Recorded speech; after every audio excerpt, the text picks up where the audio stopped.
I'm sorry, $1.50. So I want you to write these numbers down, because so maybe some of you online. Matt, can they see this? No, what they need you to do is use the mouse if it's possible, because they can't see your hands. Can't see my hands? Well, if they're looking at the webcam, they can, but not all of them are. Okay.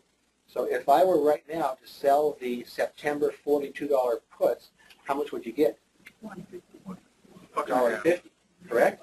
Where's that first support we said? Was it $42.50? Yes? So is this right below the first support levels? Yeah. Okay. So if I sell the September $42 puts, I would bring in $1.50.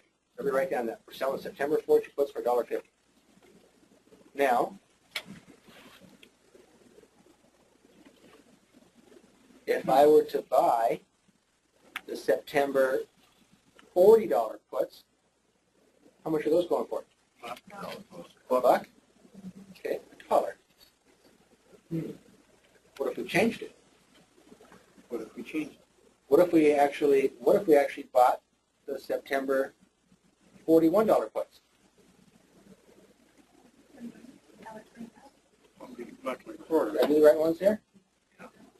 Okay, $1.25.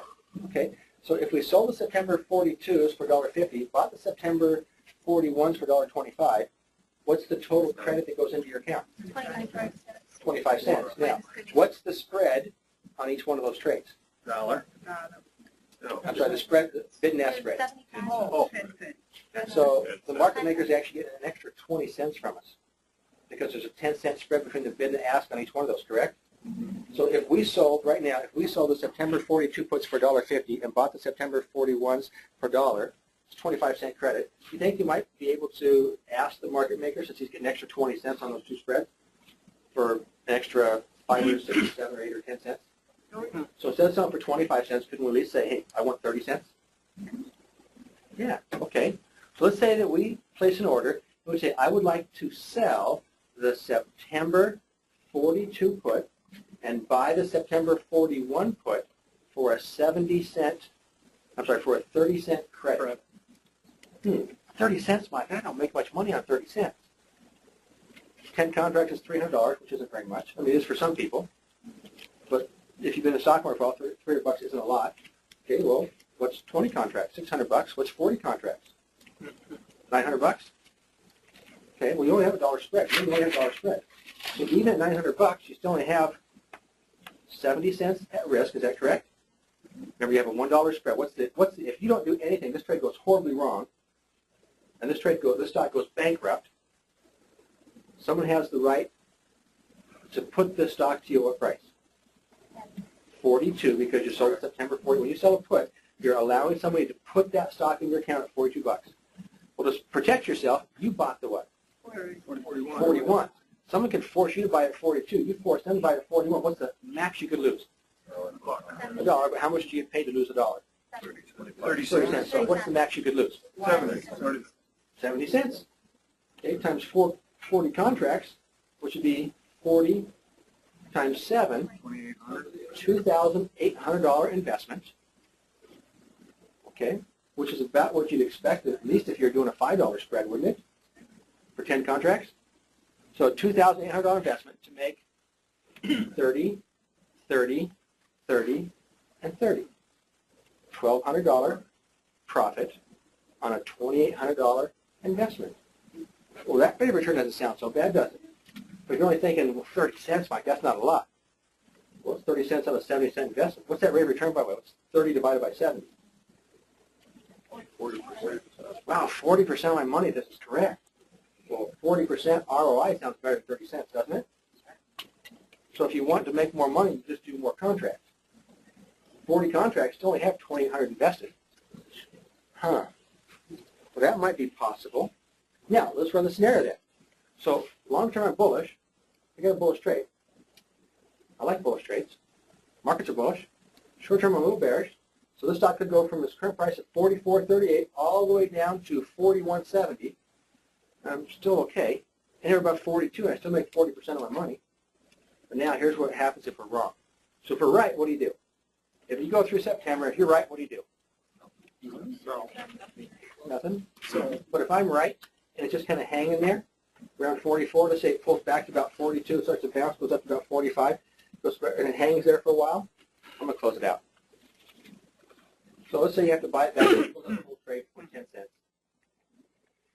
Let's say, and let's talk about this. If you're right, sometimes you don't have to let it expire.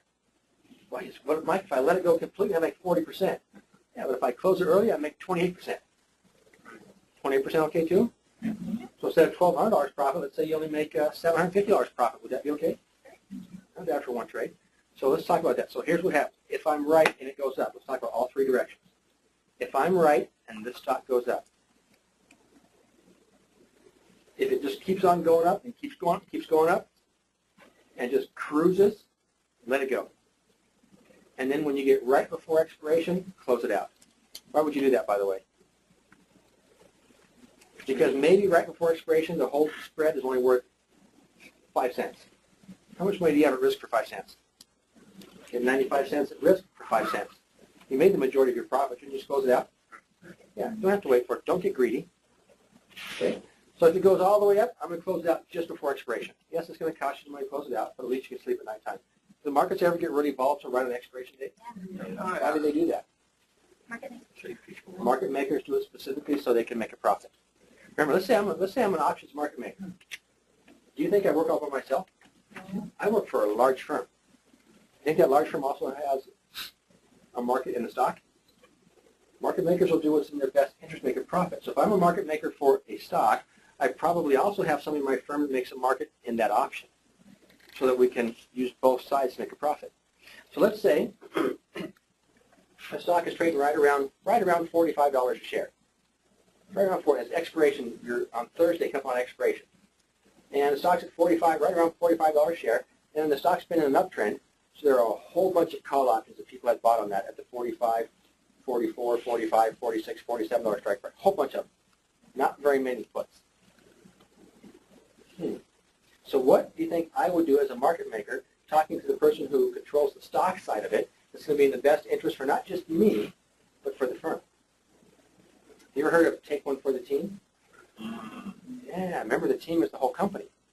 So the market maker might say, I want you to pull that stock back a little bit so that on expiration day it closes at $44.99